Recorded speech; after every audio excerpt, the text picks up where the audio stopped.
अस्सलामु अलैकुम वरहमतुल्लाहि वबरकातुहू। सल्लु अलल हबीब सल्लल्लाहु अला मुहम्मद सल्लल्लाहु अलैहि व आलिहि वसल्लम। अल्लाह अज़्ज़ा वजल आप सब पर अपना खास करम फरमाए, दोनों जहानों की भलाइयाँ अता फरमाए, खुशियाँ अता फरमाए, हर दुख और तकलीफ़ से महफूज रखे। अल्लाह ताला आपको दुनिया और आखिरत में कामयाबी अता फरमाए। यूनान वीज़ा की आज की क्या सूरत हाल थी, इससे रिलेटेड वीडियो लेकर आपकी खिदमत में हाज़िर हुए हैं। उम्मीद है कि आपको इस वीडियो से ज़रूर फ़ायदा होगा इंशाअल्लाह अज़्ज़ा वजल। अल्लाह पाक से दुआ है कि आप जहाँ कहीं के लिए भी स्ट्रगल कर रहे हैं, अल्लाह पाक उसमें आपको कामयाबी अता फरमाए और अल्लाह के फ़ज़ल और करम से आपका वीज़ा लग जाए। यूनान अम्बेसी में जो आज की सूरत हाल थी उसके बारे में आपको आगाह कर रहे हैं। पहली बात ये ज़हन में रखें कि जो नंबरिंग होती है ये बिल्कुल एग्जैक्ट नहीं होती, क्योंकि ये खबर होती है आज के दिन की। जब को बंदा जाता है तो हमें आगाह करता है, इसमें दो ज़्यादा दो कम इसकी गुंजाइश ज़रूर होती है। आज की जो सूरत हाल थी इसमें ज़्यादा वीज़े जो हैं वो लगे हैं और कम वीज़े जो हैं वो रिजेक्ट हुए हैं। और जो वीज़े रिजेक्ट हुए हैं उनमें से एक दोस्त ने बताया है कि उनको, जो मैंने उनका रिफ्यूज़ल पेपर चेक किया है तो उनको 5 नंबर भी लगा है और साथ में 9 नंबर भी लगा है।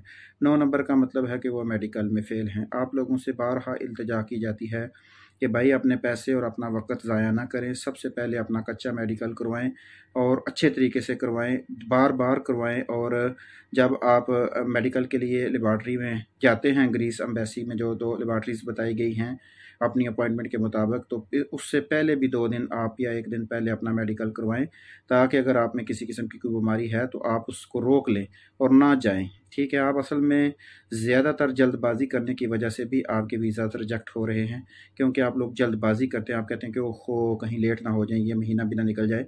तो जल्दबाजी नहीं करनी, आपने सब्र व तहम्मुल के साथ चलना है। इंशाअल्लाह अज़्ज़ा वजल कामयाबी आपके कदम चूमेगी इंशाअल्लाह। वीज़ा लगने की जो रेशो है वो ज़्यादा है और रिजेक्ट होने की कम है।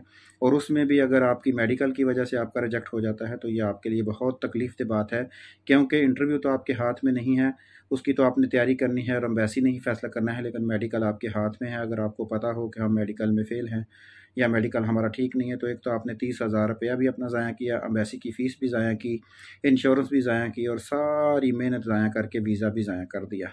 तो इसलिए आप लोग इसकी टेंशन लिया करें, इसको समझा करें। और मकसद आपको समझाने का यही होता है। हमें तो कोई आपसे बेनिफिट नहीं है कि आपका वीज़ा लगा या रिजेक्ट हुआ, लेकिन लगने की सूरत में हमारा दिल खुश होता है कि भाई एक और पाकिस्तानी का, एक और मोमन के रिज़्क़ हलाल कमाने का बंदोबस्त हो गया, चलें हम अपने बच्चों के लिए रिज़्क़ हलाल कमा लें। तो इसलिए कोशिश करें, इन सूरत हाल को समझने की कोशिश करें और अपनी अच्छे तरीके से तैयारी करें, इंटरव्यू की तैयारी करें, अपने मेडिकल की तैयारी करें। और इन सारी चीज़ों में अगर आपको किसी जगह पे कोई परेशानी आती है, किसी चीज़ की समझ नहीं आती, तो वो आप हमसे रब्ता कर सकते हैं। जहाँ तक मुमकिन हुआ आपकी खिदमत करेंगे और आपको आगाह करने की कोशिश करेंगे। अपॉइंटमेंट के हवाले से, मेडिकल के हवाले से, किसी भी चीज़ के हवाले से, पेपर टेस्टेशन के हवाले से, पेपर जो हैं वो आपके उसमें कोई कमी बेशी है, आपको किसी चीज़ की समझ नहीं आ रही।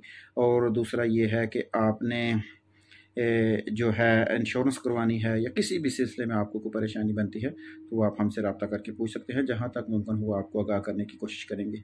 उम्मीद है कि इंशाअल्लाह इस वीडियो से आपको फ़ायदा होगा। अल्लाह ताला आपको दुनिया और आखिरत में कामयाबी अता फरमाए, हर दुख और तकलीफ़ से महफूज रखें। अपना ढेरों ख्याल रखा करें, दूसरों के लिए आसानियाँ पैदा करते रहें। अल्लाह अज़्ज़ा वजल आपके लिए आसानियाँ पैदा कर देगा। अस्सलामु अलैकुम व रहमतुल्लाहि व बरकातुहू।